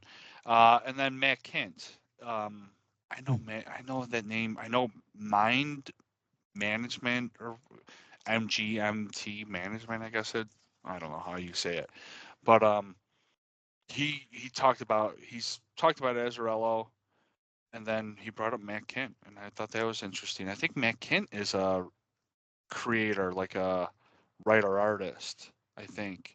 I'm not too familiar. I know the name. I don't know if I've ever read anything by him. But that that Q&A session lasted for probably about 30 minutes or so. It was a little, I don't know. It was like a bunch of softballs and stuff, and it was weird to watch because like Frank Miller, I don't know what. I know he had a near-death experience not too long ago, and I don't know what the details were behind that, but he's not in good shape and not very like he doesn't seem very with it, you know? Oh, that sucks. Yeah. So, but then they go into the movie. Oh, they alluded they said at the beginning like he had a special announcement, and then he kind of mentioned it, and I remember talking to Brett afterwards like, did he just announce that he was going to do like he's got a new Sin City in the works? And he's like, I don't know, kind of. They I think kind of so. said that like. I just thought like he was saying, but I guess like the next day or whatever, it came out that he's got a Sin City. I mentioned earlier a Sin City Western, I guess, in the works. I don't know. I think it's like the first. I didn't realize. I think Hell and Back was the last Sin City he did. I think it's they said something like the last Sin City was like 20 years ago or something, or 15 years ago. It's been a long time since Sin City was out. I don't know. Yeah, I feel like the first movie was we're talking movies. I feel like the first movie was like Well, '06, and then the second one was like 20 I'm just 2009, talking. I'm just 2012. talking about the comics. Oh man, I oh think yeah, it's been there's a long time then. yeah, a long time since he made a Sin City comic. Like what, '90s I think is when Hell and Back was finally published, and that was the last piece. Was that Can't remember. 90s? I I, thought that was 2000s. it could be, but I don't Early, know. yeah, I I don't know. feel like mid '90s. I don't know. I don't know. I guess I could just look right behind me. I have it right there. It's sitting right there. I can't go without this now. You can't see it. I put up. Oh my Oh god! no. I just knocked everything off. That's too many vasectomies. $25 US. I said that. Oh, this has got the old Blue Eyes in it. Oh Oh, nice. I open it up. Oh, Hell and Back, a Sin City love story. This was when was this published? First edition, December 2000. Oh okay. All right. Wow. So 20, almost 25 years ago. Yeah, Jesus, holy cow. Yeah, and this is yeah. So this was 99, probably 99, 2000 when the single issues are coming out. Yeah. But I never read the single issues. I like his stuff. I feel like reads much better in like a single format like this. It just Oh reads yeah. good, like straight through. You don't need that monthly stuff with him. So so then after the Q&A, they go into this movie, and the movie they pick up. They mention right away that Frank had a collapse and like a near death experience, and that like prompted the making of this movie. And I know about that, and I thought like, okay, great. And then they like they say that, and then they jump all the way to the beginning of his career, and they start talking about him breaking into comics.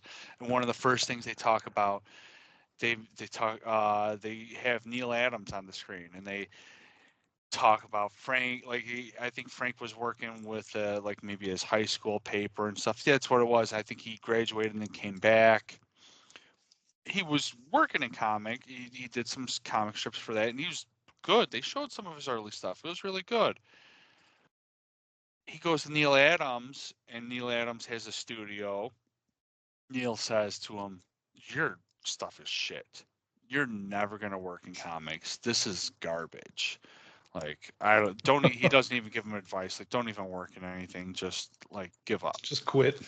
Yes. Frank leaves. He's like undeterred. He's like, I'm gonna show this guy. He comes back, and he's like, okay, you've gotten a little bit better. You want to work? You want to work for me in my studio?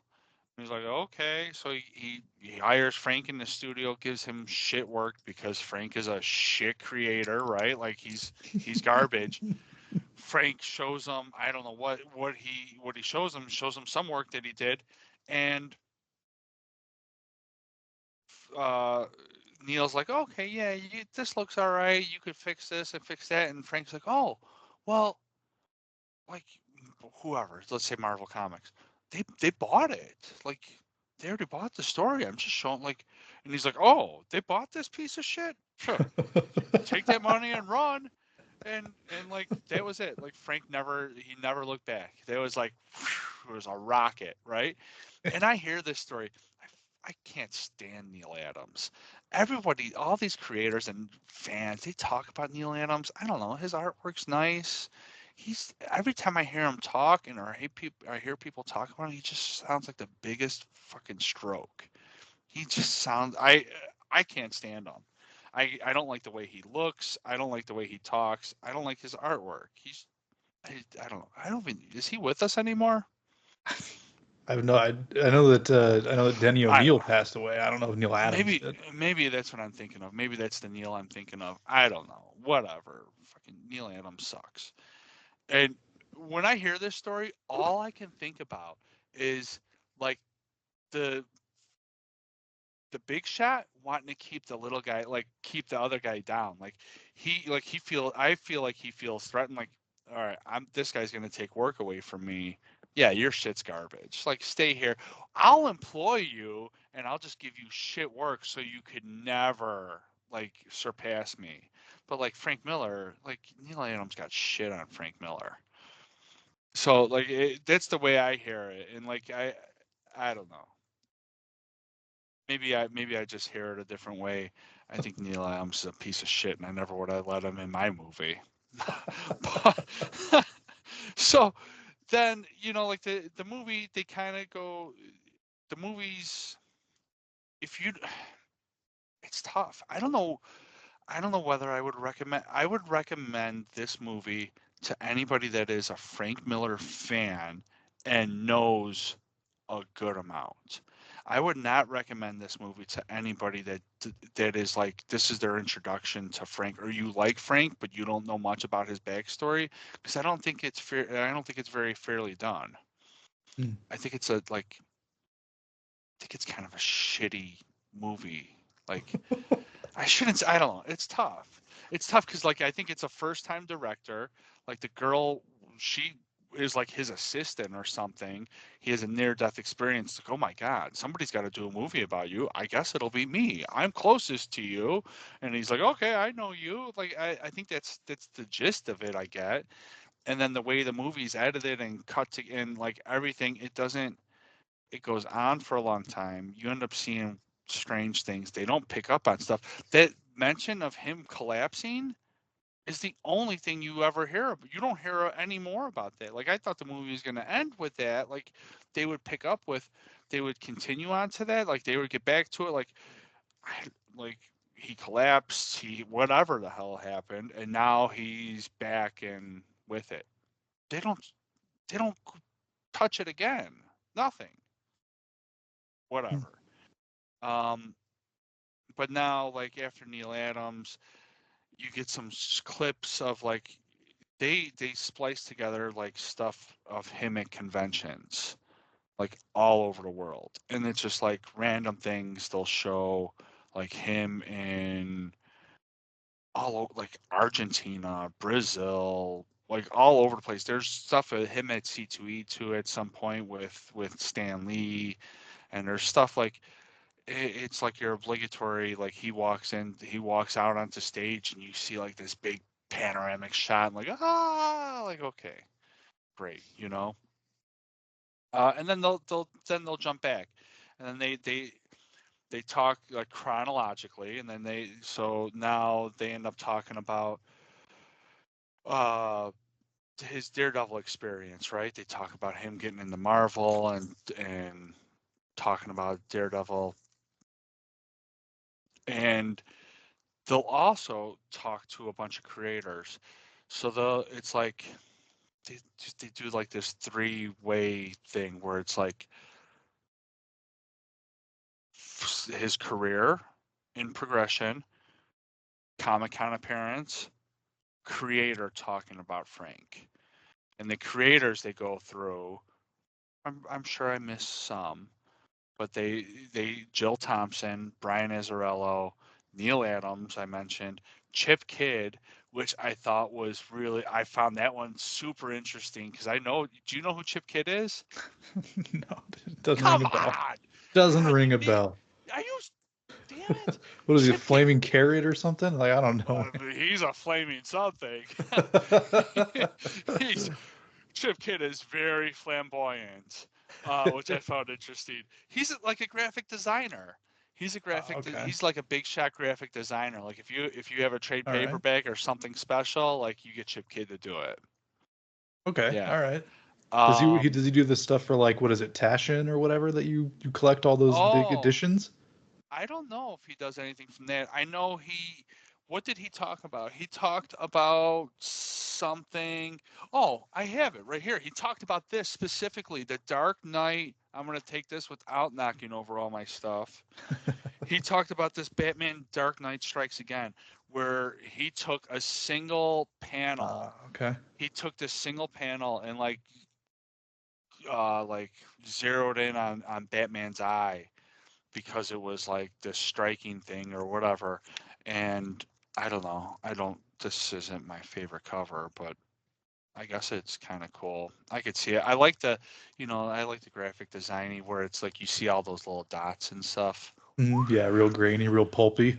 Yeah, yeah, Yeah. yeah. That's like what he does. So, Nice. Okay. he, Okay. Cool. yeah, he was there. That somebody like it, I saw that name. I saw him. I'm like, oh, that's cool. Like that's somebody I don't see too often. These other people I've seen, um, Chris Claremont, where I mentioned that earlier. You see Tom King, which I found that surprising. I didn't know. I I I found it surprising that Tom King would be involved. Like why is he like here? But then Tom King is like a shameless self promoter guy, so I wasn't that surprised then in that Got perspective. Liefeld guy. I have Oh something to God, say. I can't stand Tom King. I There's a time I liked him, now I don't like him anymore. He's a POS like Neil Adams. You get some Jim Lee stuff too later on, and then you get some Jeff Darrow. I don't know. I think it's Darrow. Jeff Darrow. Jeff Darrow's from Hard Boiled, Hmm. and that was cool. Jeff Darrow was the artist there. He's Hard Boiled, and then he was a storyboard artist on The Matrix. Oh, But nice. he talked about like it was interesting because he talked about his relationship with Frank when Frank wrote Hard Boiled, but then Jeff Darrow does this like super detail, like a Where's Waldo type detail with his artwork, where it's like it's insane, it's wild. But that was cool. That was interesting. I've seen a lot of Jeff Darrow. He's a favorite of the podcast, or yeah, I guess podcast YouTube channel that I really like, Cartoonist Kayfabe. That's maybe over now, but there's a few episodes of Jeff Darrow on there that's really good. If anyone's interested, there's good Jeff Darrow stuff there. Anyways, um, so from Daredevil, they talk about Daredevil a little bit, not nearly as much as I would have expected or hoped for. But in all fairness, they're going through the guy's whole career. So then I think that's right after that. I think they talk about Eisner's influence on him, which again was on the shorter side. I think um, they just briefly talk about that. I talked about that one little story that he said, and then they talked about Ronin a little bit. You go into Dark Knight, and again, through all this stuff, you get the snippets of the cons and the artists and stuff talking about them. But you get into the Dark Knight, and you go into RoboCop 2, and you hear Frank talk about like he thought this is gonna be like this. He thought he was gonna like win an Oscar for this, and then here it's like crap. It was really interesting because he talks about I can't imagine how it works. I don't think I can't imagine the movie set ever working like this. But like he was talking like he's writing the script, like he's watching it film and he's like writing the script and then he's giving it to them. And I just think like God, that sounds horrible. Like you're giving rewrites like all the time. Like what a horrible experience for everybody involved. I don't know. Uh, so that's RoboCop 2. They go into Sin City and they talk to Robert Rodriguez, and I don't know, I don't know if it's I guess it's probably the girl. I don't know if there's like maybe behind, like maybe it's DVD footage that they used. I don't know, but like Robert Rodriguez and him, like they go through that process, and I thought it was really cool that they used it. It's a lot of stuff that I've seen and heard before, so it wasn't totally new to me. But I thought it was just cool that they were able to get it, like able to use so much stuff for this Mhm. small movie. And then they go, and then like to top that, they go into 300, and then they talk to like Zack Snyder and stuff. And I thought that was super interesting because I didn't know, I've never seen that much about that as much as I've seen about Sin City. And so that was neat. They talk about the sequels to those. They go into the Spirit movie that he ended up doing, and it was interesting because it had to be like DVD footage or whatever, like extra footage, like where like before the movie's released, you get like Samuel L. Jackson's like, yeah, I always wanted to work with Frank Miller, and it's like, what the who? How did you know Frank Miller? Get out of here. And you get what the hell's her name? The girl that was the it girl for the time, man. She was in the Will Smith movie too. Oh man, you know who I'm talking about. I don't know. Oh, she was in Ghost Rider. Come on, man. The Will Smith movie, Ghost Oh, Eva Rider. Mendes, yeah. Eva Mendes. Thank you. Yeah, Yes. Hitch. Yeah, okay. Hitch. I Yeah, forget. yeah. Come on, Hitch. Oh, come on. Oh my God. Like, yeah, the Will Smith movie. That's what you get. At least you got Ghost Rider, but the Will Smith movie, that's the first thing you can think of? That's what Like when I see. Ryan Gosling's wife, dude. Like that would be What? better than the Will Smith movie. What? In real life, Ryan Gosling's wife? Yes. No. Yes. Shut up. For real? Yeah. Like, again, now you're making me doubt myself. Let me Google it, but Currently? yeah, Currently? well, I don't know. I don't maybe they got divorced. I have no idea. Oh, he could do much better. He's huge now. He could do much better than You Eva know how so Mendes. you know how celebrities are. Yeah. I back then he was probably going up. Now Ryan Gosling's like he's super big, right? Yeah, no, they're still married. Oh, good for them. Good Yeah, for they have a them. Maybe daughter. that's why. They That's have a probably daughter why she does. together. Yeah. Oh, it's probably why she doesn't work anymore.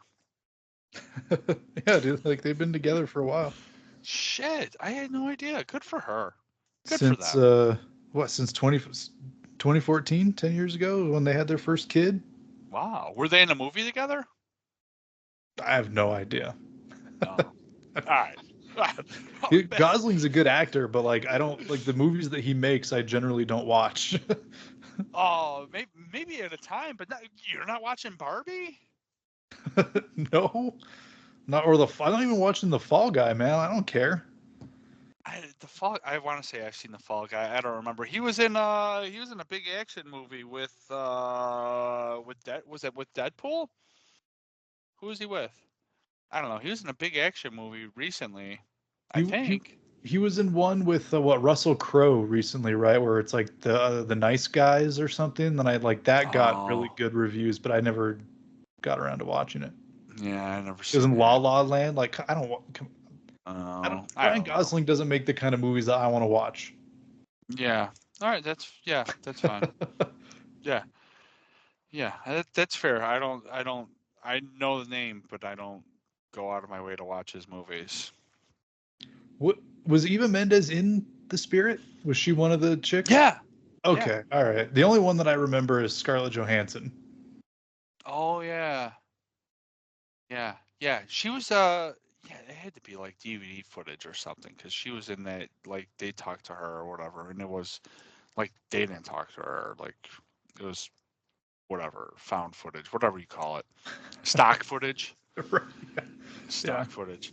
Yeah. So then so they talk about the Spirit movie, and then they talk to Miller's brother on designing, like Miller's, I forget his name, but his brother like designed logos. Like he designed did he design the Sin City logo? I don't know if he designed that. I know he didn't design the 300 logo, and his ex-wife did. And that was an Mm-hmm. interesting story because like Frank kept on telling his brother like, "No, that's not what I want. That's not what I want." And then his wife at the time, his brother's wife at the time, was like, "This is what he wants." And he said she picked up a brush and just did the strokes at 300. And then Frank was like, "Yeah, that's it. Finally." It was that was a fun little snippet, a fun little story um, that I'd never heard before. And then like you go in, they talk about 9/11 and about like how devastating that was to Frank and how much of an impact that had on him.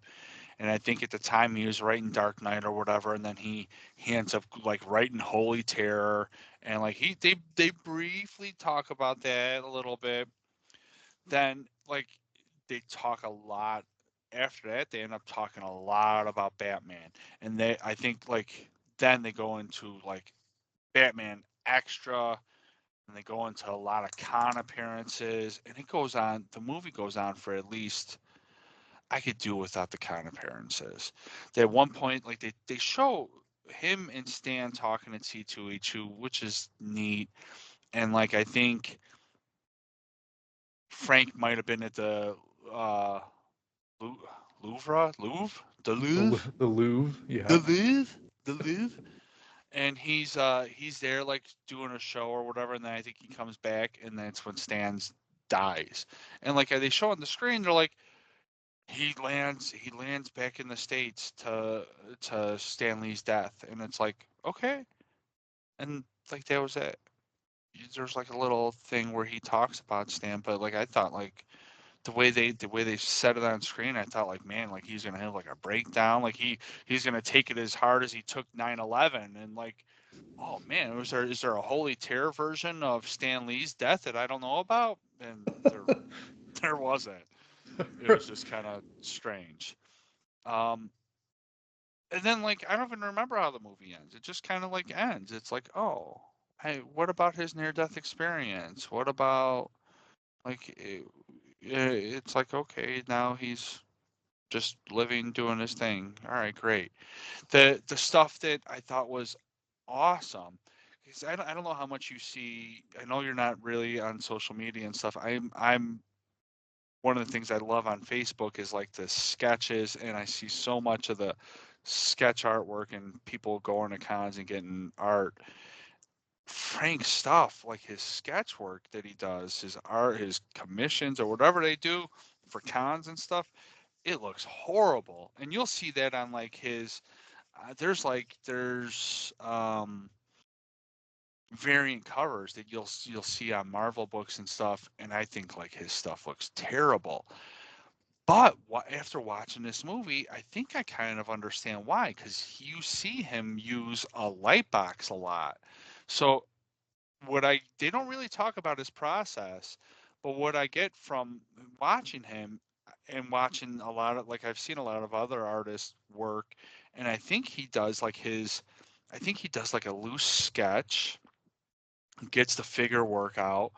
I think he puts that down on the light box and puts his like his what's going to be his finished paper over it, and then he does like his finished drawing on it. Mm. Um, and then like after seeing it through that perspective, it's like, oh, I could see how his sketches on a sketch cover looks like shit because that's not how he works. Like Yeah. he starts from shit and fine tunes it. But if you can't get fine tuning, like this is what you get. You get like this middle ground that's not great. Um, but yeah, I found that like that was super interesting. But it's like a side thing, like where you got to pay attention. It's not like something that they highlight, and it's like I feel like there's like missed art. Like if you had like a real auteur, like you would get stuff like this. You wouldn't get conventions like like there's like you see people, you see me and you walking, not me and you, but you see somebody like walking up to him in a Sin City shirt like oh my god, or dressed as the girl Robin, like oh my god, I love you, this is the greatest character I've ever seen, like all right, yeah, great, we all love him, like show me what he does. I'm watching a documentary about the man. I don't need to see. I could talk to my friends and like we could like We could do a podcast and talk about how much we love Frank Miller. Yeah, you got Frank Miller. You got a documentary about him. Show me Frank Miller. Show me him. You know, like Mhm. yeah, the artwork. Like you know, like you get the splatter stuff, and you see him a handful of times. He takes like his wet brush and he hits it against his forearm, and then you like to get those marks on the paper and stuff. It's neat. It's cool. You see stuff like that, and that's like the gems in the movie that I think could have been emphasized more. You know, like I think you could have seen more. I could have done with more of that. Yeah. Um, the things that like they don't talk about, like they didn't talk about. I think like they could have gone in more with like his near death experience. At least talk like what it was, how he came back from it. They didn't talk about him getting canceled in 2021. Maybe it was past the point. They could have been it because I think maybe they stopped. Maybe because this movie's been made for years now, but now finally like released or whatever. But he was canceled in like 2021 from Thought Bubble Comic Con. I think that's in like the United Kingdom or something for his Holy Terror book. Some I don't. Somebody didn't like what he had to say about whatever he said back then. I don't know, Arabs, Muslims, whatever it was. I've seen him talk a lot, and he was emotional when stuff happened, and he put it on paper. He's an artist. That's what he does. Like, Mhm. whatever. It's a thing of that time period in his life.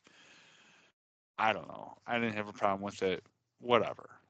But that's neither here nor there. That's not. That's like I would have liked to have seen that addressed in the movie. That's interesting to me.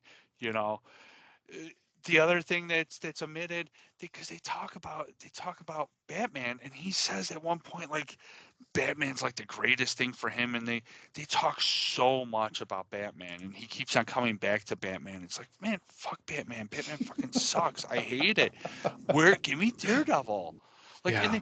they make mention how like Frank's Batman is the Batman that you see in movies, and they show like Ben Affleck, and they show Superman, and I'm like, why don't you show fucking Daredevil? When you see Daredevil, it's Frank's Daredevil. Everyone, whether it's Ben Affleck or Yeah. Or Jennifer Charlie Garner, Cox. yeah, Jennifer Garner is his character. Like Hmm. that, the character doesn't exist without him. Like Yeah. why aren't you saying this shit? And then I end up thinking about it, which I don't. I think I know I've read it before that he was pissed at Marvel because he killed Elektra and Marvel brought Elektra back, and he created and killed Elektra, and it's his character, and this is years ago, and this is my memory from years ago, that he felt like that's his character and he should be the only one that does his character. And Marvel's like, well, it's our character. Sorry, bud. You know? And I think he had a big beef with them about it from what I remember. They don't mention it and he doesn't talk about it, but after like thinking about it, like you don't see he doesn't go back to Marvel. I don't know if he's ever gone back to Marvel. You get some shitty sketch cover uh variant covers of his that maybe I don't know how they get them, but like he's not doing much work for Marvel. So I wonder if that's it, and if that's the case, why don't they touch on it?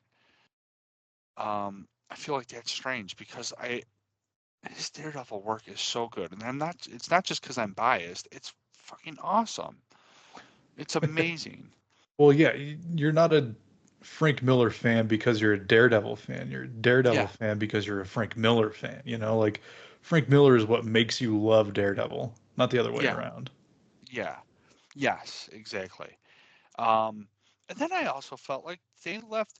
They, my problems with the movie is how much they left out and how much like the stuff that they like filled it with. Like the movie, whatever the runtime's like over 2 hours, and so much is comic cons and like other artists talking about him and shit. Like who the hell like Tom King? What's he saying about Frank Miller that me and you aren't saying about Frank Miller? Like he doesn't. He's another writer. Like he's it's not. I don't think they've ever co-written anything together. He does. Does he? He knows Frank Miller as much as me and you do. well, fuck Tom King. You know, like why aren't they talking about this other stuff? Like why give me some of this? Give me he did, I felt like they as much as heavy as they went on his Batman stuff, they glossed over Will Eisner stuff. Like Will Eisner, without Will Eisner, I don't know if what Frank Miller looks like. You know, like I don't know what Sin City looks like without Will Eisner. I feel like that style, that thought process, like heavily influences um, Sin City and everything that Frank does from there on out. From like when he discovers him, you could see it. And then like he like loved, idolized, cherished the man so much. Like he made a movie. Like he made a movie about the spirit. Like that's Will Eisner's creation. Like and I mean they do talk about it, but I feel like it's not enough. Like it's I think Will Eisner is as important to Frank Miller as Frank Miller is important to Batman or whatever. You know, like it's whatever. But and then also like a glaring omission, like they don't talk the Daredevil stuff. There's a story where like Frank Miller when he arrives in New York, he gets mugged. He gets mugged in New York. That forever changes his out like that's where you get the dirty, grimy, crime-ridden New York. He gets mugged, I think, like in his first month of living in New York. Jeez. That's where you get that. Like, that's where, like, Frank is so, like, he wears like his heart on his sleeve. Like, I don't know, like, he's like this. I picture him like he talks and stuff, and he seems normal enough, but I think like he's just like that artist that's just like hunched over, like like he's so emotional, like this stuff hits him and like he gets it out on the page, and that I've read that stuff before in magazines and interviews and stuff, and it's talked about and it's known like it's influenced him, but they don't touch on that. Um, and then they also don't touch on like his influence, like I it's indirect, but it's huge. Like the Teenage Mutant Ninja Turtles. If like all these creators, like Tom King is there only to talk about the influence that Frank had on him. How could you like Tom King, Ninja Turtles? How could you like? Why don't you talk about like the Teenage Mutant Ninja Turtles, the the ninjas are directly from like Frank's ninjas. Like that's without the ninjas that he brought into Daredevil, you don't have the ninjas that are in the Turtles. Right. I mean, if you go and you read issue 1 of TMNT from Mirage back when Eastman and Laird were doing the book, in the origin, there's a runaway truck and a canister of frickin' radioactive material because a kid pushes a blind man out of the way. The truck careens off the road. It loses control. The canister falls off. It hits a kid in the crowd who's holding a bowl of turtle. Like it is the Daredevil origin. Yeah. Like, how do you not get Kevin Eastman, Tom King, but not Kevin Eastman? it's it's the Daredevil origin that Frank didn't create, but Frank created like Frank made Daredevil noticeable to Kevin Eastman. Yeah.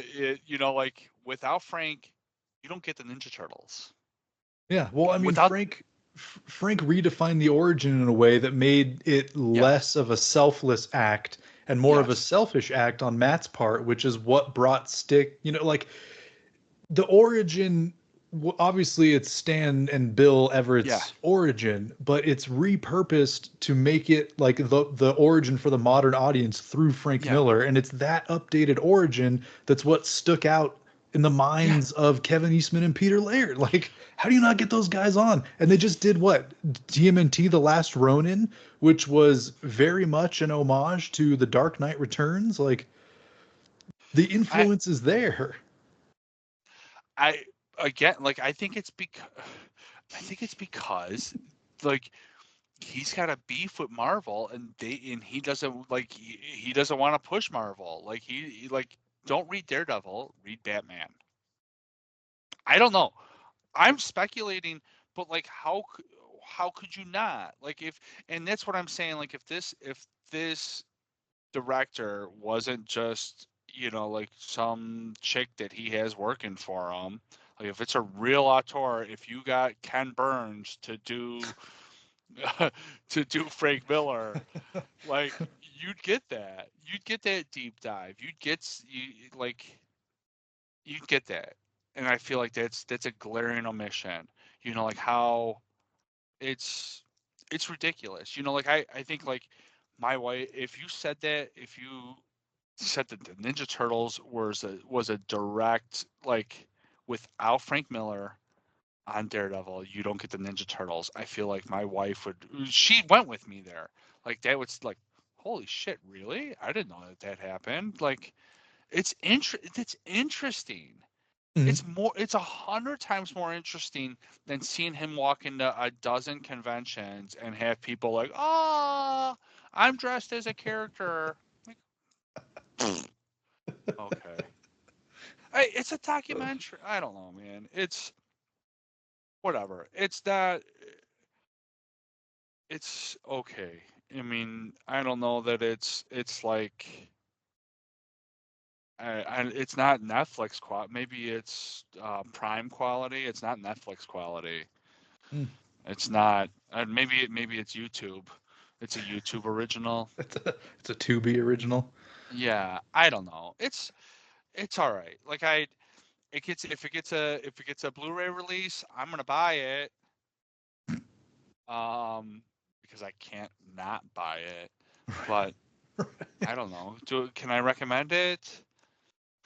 I don't know. There's enough interesting stuff there. It comes out to stream or something. If I get I'll tell you what, Ryan. I get the Blu-ray. If the Blu-ray comes with like a free digital download, it's all yours.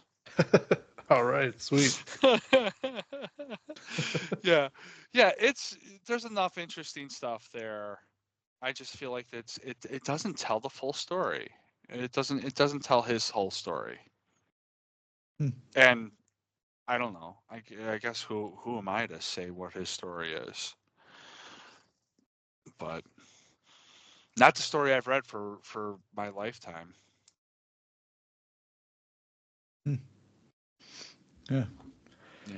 It was kind of a bummer to hear that it wasn't as good as we would have hoped. Like, there was the Chris Claremont's X-Men documentary that came out like 10 years ago, and that was pretty good.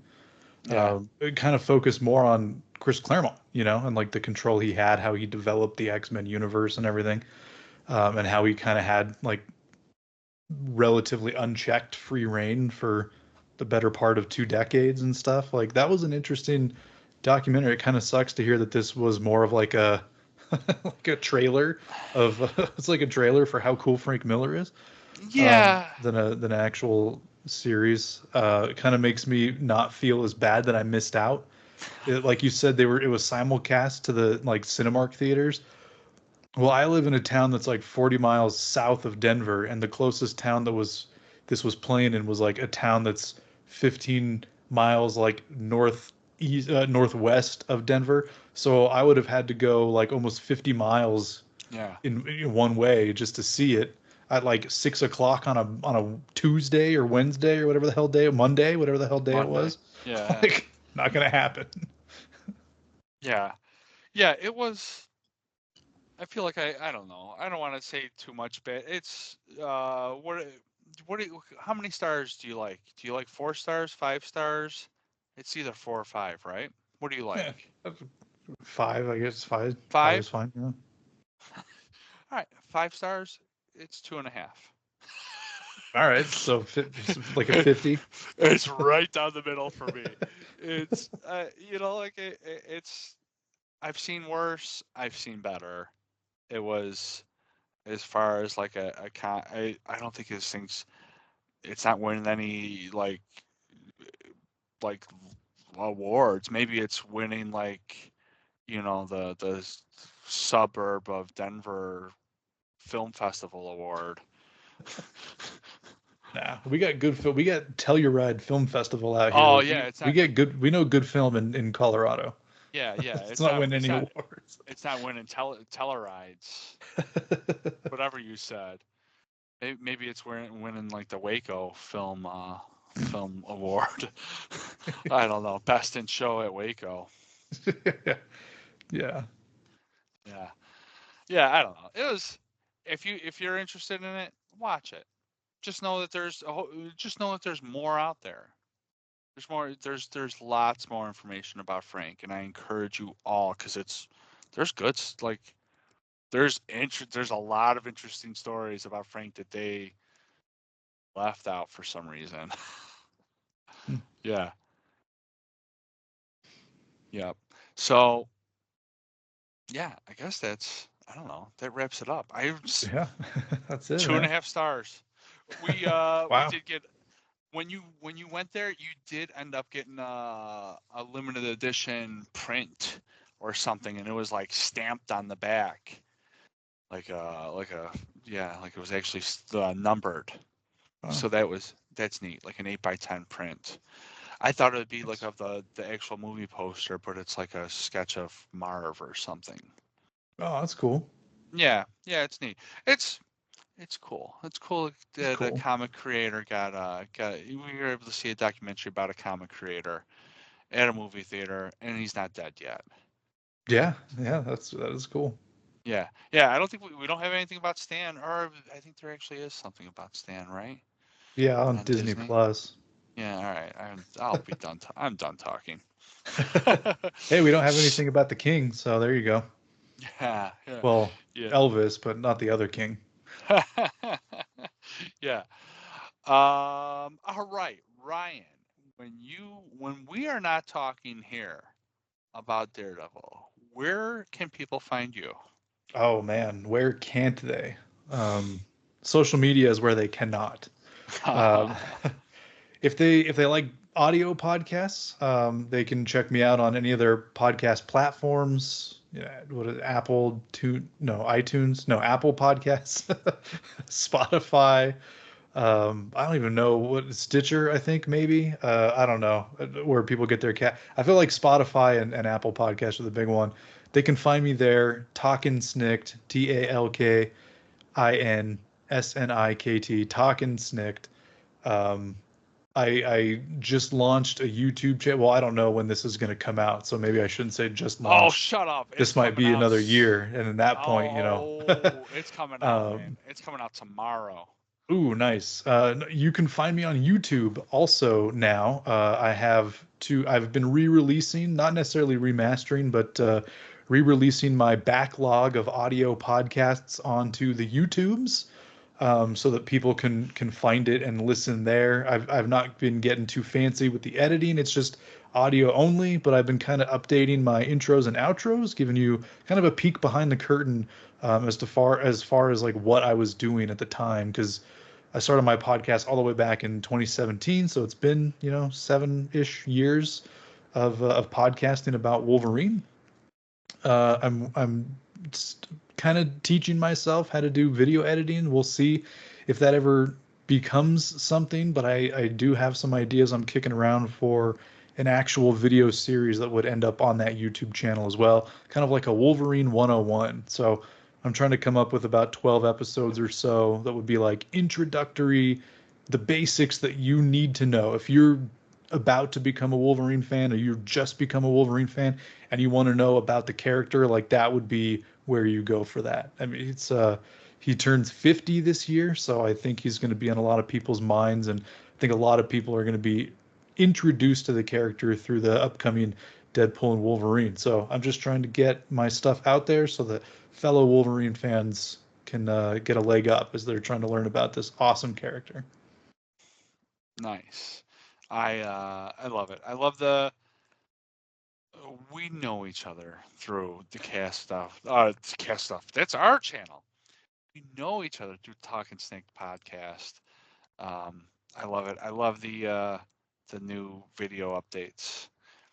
Thank I'm you. listening, watching them every Wednesday as they drop. Nice. Uh, if anybody is interested in contacting us, you could email us. Our email address is thecastwithoutfair@gmail. You could find us wherever. Thanks to Brett Scott, we are on uh, podcasts galore. Wherever you find podcasts, I think you can find us. Otherwise, you could just find us on YouTube. And yeah, that's it. We'll see you soon with more Daredevil. We'll work that out. We got to iron out what we're gonna talk about next. Maybe 17 through something, I guess. But Yeah, I think we're somewhere around there. yeah, sooner or later we'll get to more Frank Miller stuff. But yeah, it's been great.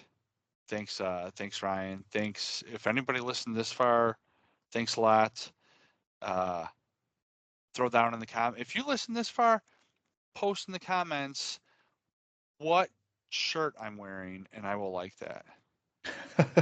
Yeah, or just If your own top five Frank Miller works. yeah, you could do that too. We could talk about that. If you like your Frank Miller that much, hit up the Talking Snick Discord, and I'll see you there. We'll talk about Frank Miller in the Talking Snick Discord. Did you plug that? I don't think you plugged that. I didn't know because I don't think I'll have the link. I don't know. I could throw the link in the comments or whatever. They're only valid for like 7 days, but when Yeah, this video posts, I can jump in there and post a link to the Discord. there we go. There we go. All right. Thanks a lot, Ryan. I'll talk to you later. Yeah, have a good one, Brett or Kurt. Brett! My God. That's it.